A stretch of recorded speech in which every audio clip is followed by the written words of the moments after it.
how surprised, I mean, were you when everything happened, and where were you, and what was your perspective when everything happened? On Monday, Yeah. we were just in a team meeting. A change was made, and yeah, we hit the reset button, and now we're focused on the game ahead. How easy is it to hit a reset button mid-season and preparing for your next opponent at the same time? This is a tough business, right? This is the part of the business that is toughest on coaches and players and people in the personnel office and their families. We understand what we get into, what we sign up for. I know what Coach and his family are going through and how hard it is. And he's a great man. He's a great football coach, and have no doubt in my mind he's going to land on his feet. But it's part of the business, and you just got to move on. When you agreed to come here, Ben, were there any concerns that this could happen, given how he had struggled his first two seasons? When you have opportunities, you really always bet on yourself in this business, and that's something I did. And when you look at it, like I told you last week, working hard to get the offense on track, it didn't happen fast enough.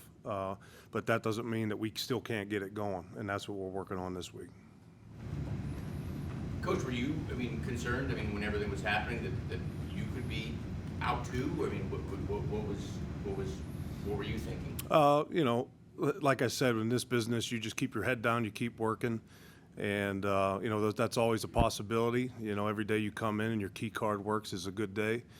But no, you just keep your head down, keep working. I don't walk around thinking about myself or my job security or anything like that. I'm more, you want the players to have some success, and right now that's what we're working on. Steve didn't totally rule out Mayfield for this week. Is there any chance he's going to practice today? What do you see? I don't foresee him practicing today. That could have changed. But I'll leave that all up to Coach, and he'll talk about injuries. But we're just preparing them all like they could play in the game. That's all we do right now. If they're not out of practice, then we'll do it in the meetings. But every quarterback that's in the room prepares like they're going to play in the game.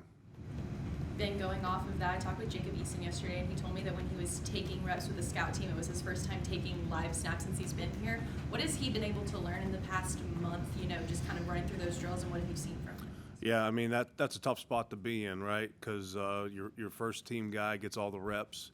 The backup gets the scout team reps, and then the third guy's got to kind of learn from, through osmosis a little bit. But he does a lot of individual work. He does a lot of the fundamental work. He's got to call it when he's in the back there, and as we're sending it in and working through it. But it's certainly a challenge. It's something that he's been through before, and we expect that if his number gets called on Sunday, he'll be ready to go if it comes to that. What was your evaluation of his practice yesterday? He had a good practice yesterday. He went out, spit the ball out a little bit, threw it down the field a little bit. He did a good job on the look team. PJ took first team reps yesterday.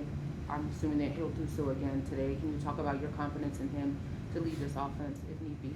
Yeah, he's a ball player. He was here all off season for us. Got a ton of reps in the off season. In training camp, he was dealt a tough hand, right? We traded for a quarterback and we drafted a quarterback, so the reps were hard to come by.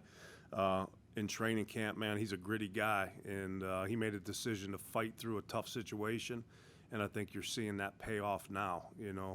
Just the type of guy he is and the way he showed up and the decision he made to fight and be gritty instead of, feeling like he got a raw deal. Put him in the situation he's in here today to go out and cash in on this opportunity. So I'm very confident in PJ. I know what I got. I know the type of guy I got in PJ. Players like to play for PJ. What is it about him that makes people rally around him? Probably, just what I just said, right? He's tough. He's a fighter. He's been through a lot to get here. It's not too big for him. He's got a little bit of that gamer to him. PJ's a fun guy to be around, a fun guy to play for. He takes his business seriously. So I'm excited to see him go out there and play. But that'd be a good question for the players. That being said, that he's a little more mobile than what Baker is. Does that change your play calling in any way? Everything that we need to draw from is in the offense. There may be a couple tweaks here and there, but PJ certainly can run anything and everything under the sun that we need him to run. If If Eason were to get in the game, how much does the playbook shrink for him, if any? Well, you put a good plan together, and number one, the backup's got to be able to handle the bulk of what the starter can do when you get ready to go play a game. Some of the things we may pare down a little bit if that were the case, if he were to be up on Sunday, but he's got to go out and play. Will you get him any first or second team reps this week? Who's that, Eason? Yeah, he's out there getting some reps right now. Yeah, he'll get some reps. Sorry, John. And what does Steve Wilkes bring as a leader of other coaches? Yeah. Coach has been around the block, right? This isn't his first rodeo. He's been around the game a long time. He's firm, but he has a steady hand. Probably shouldn't be up here evaluating my boss, but he's doing a tremendous job and has the support of the coaches and the locker room. What makes him right for this position right now? I just think, just like I said, he's a firm, steady hand. He knows what he believes in.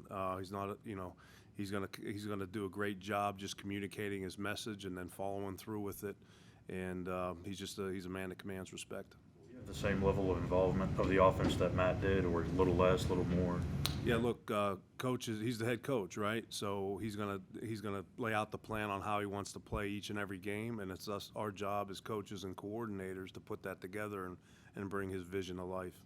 Coach Wilkes mentioned yesterday going to pads one day early in his first week of practice. What impact did that have from what you could see? We may have run the ball a little bit more yesterday than maybe we have. We switched the order of some things, but it's not a big change for us. We could handle whether it's pads or shells on Monday or Wednesday or Thursday. It just gave us a little more of an opportunity to maybe do some runs on Wednesday. But it's not a huge change up for us. He specifically mentioned tempo and what he was trying to gain in that aspect. Did you notice any difference specific to tempo? Yeah, it was good practices today. Guys were flying around. We had a lot of juice in and out of the huddle on both sides of the ball. So that part was good. Man, obviously nobody wants to think about these kind of situations, but when we use the phrase emergency quarterback, and they've mentioned DJ before as a guy who could go in a pinch, how much work does he actually get, or how much time do you actually spend on kind of that worst case scenario if we got in a game and had to improvise? How much do you work on that ever? Yeah, we have a couple different things that we have cooking there if we need be. And some of them started in training camp, and some of them kind of we started working through as the season went on, early on in the season. But you always have some things you can go to and people you can draw from, so you don't maybe necessarily put it all on one guy.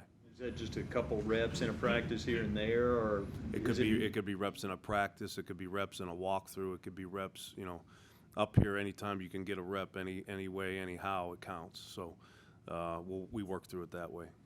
Tepper said that he saw a lack of intensity at times last week.